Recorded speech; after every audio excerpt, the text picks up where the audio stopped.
Þyrlusveit Landhelgisgæslu Íslands einn hlekkur í keðju viðbragðsaðila og almannavarnakerfisins á Íslandi.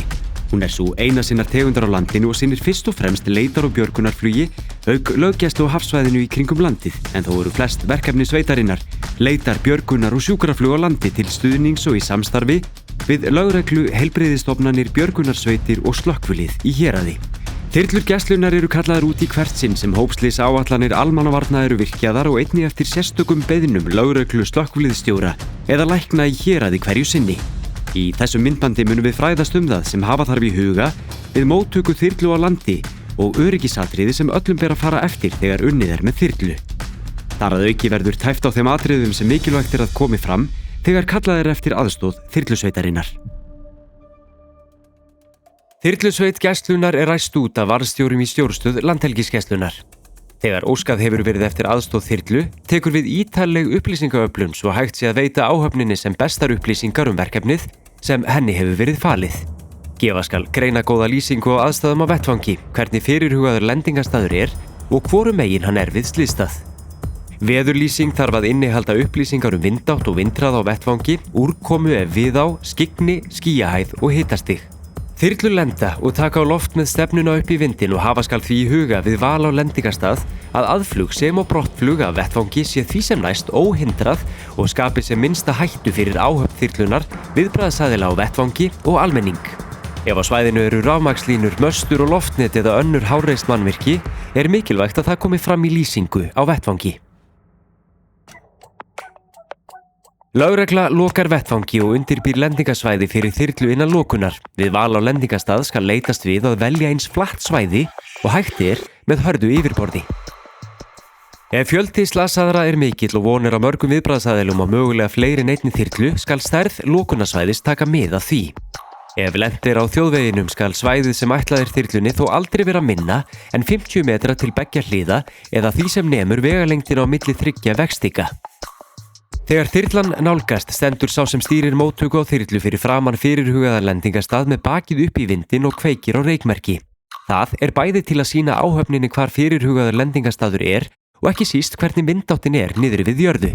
Ef flogið á nóttu til eða á öðrum tímum myrkurs fljúga áhafnir þyrlunar með nætursjónauka. Nætursjónaukarnir ljósmagnarar og magna hverja ljóstýru 40.000 falt. Með þessum búnaði hægt að fljúga með meira öryggi inn til lands og út á sjó í myrkri.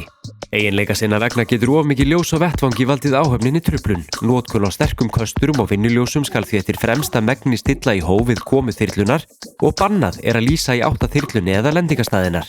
Til að merkja lendingastaði myrkri má líkt og að degi notast við reykmerki en einnig efnaljós og umferðarstýringaljós lögreglu.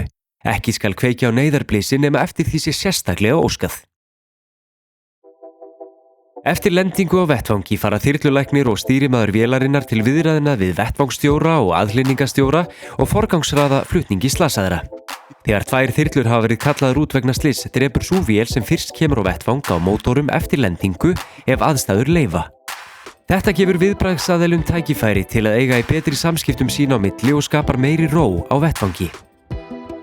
Þegar komið að eða farið frá vélinni skulu allir beygja sig þegar gengið undir spaðana. Þegar verið að gangsetja eða stöðva mótora þyrlunar bannað að koma að eða fara frá þyrlunni. Stýrimaður þyrlunar í samskiptum við seinni þyrluna og skipuleggur flutning á þeim sjúklingi sem krítiskastur til að vera fluttur á sjúkrahús á sem skemmstum tíma.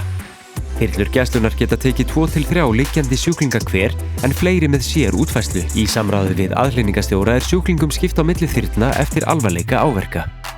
Við lendingu seinni þyrlunar ekki drepið á mótorum heldur sjúklingi komið fyrst borð með sem öruggustum hætti. Farið alltaf eftir fyrirmælum áhafnarinnar.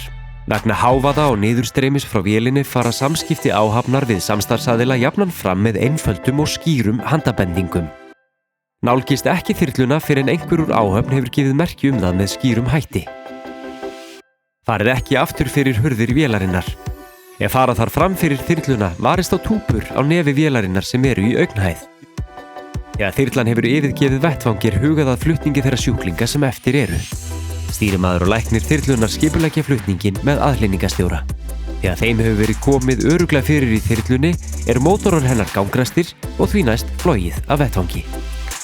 Þegar unnið með þyrlu á slysavettvangi mikilvægt að viðbragðsaðilar temji sér ró og yfirvegun í vinnubrögðum og hugi vel að öryggi sínu sem og annarra sem að verkefninu koma. Fjarskiptum skal haldið einföldum og hnitmiðuðum og mikilvægt að upplýsingar og lýsingar aðstæður á vettvangi gefi greinagóða mynd af því sem koma skal fyrir áhöfn þyrlunnar. Með þetta í huga má ætla að samstarf áhafna þyrlulandhelgisgæslunnar og annarra íslenskra viðbragðsaðila verði farsælt og öruggt.